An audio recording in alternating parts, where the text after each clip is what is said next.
காவு வாங்கும் பஞ்சு மிட்டாய். உங்கள் குழந்தைகளுக்கு இதை மட்டும் வாங்கி தர வேண்டாம். அதில் உள்ள ரசாயன கலவை பற்றி உங்களுக்கு தெரியுமா?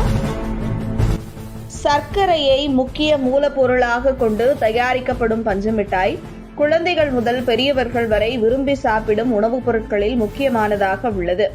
திருவிழாக்கள், கண்காட்சிகள் மற்றும் பொதுமக்கள் கூடும் இடங்களில் பஞ்சு மிட்டாய் அதிகம் விற்பனை செய்யப்படுகிறது. பஞ்சு மிட்டாயின் நிறத்தை கூட்டுவதற்காக பல்வேறு வண்ண நிறமிகள் சேர்க்கப்படுகிறது.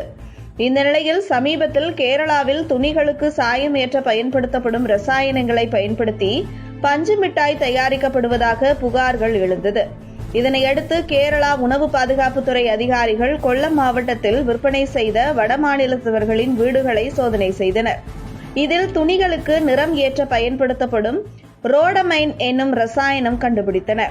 புற்றுநோயை ஏற்படுத்தக்கூடிய ரோடமைன் ரசாயனத்தை பஞ்சு மிட்டாயில் கலந்திருப்பதைக் கண்டு கேரள உணவு பாதுகாப்புத்துறை அதிகாரிகள் அதிர்ச்சியடைந்தனர். மேலும் அவற்றை பறிமுதல் செய்து பஞ்சு மிட்டாய் தயாரித்த வடமாநில இளைஞர்களையும் கைது செய்து நடவடிக்கை எடுத்துள்ளனர்.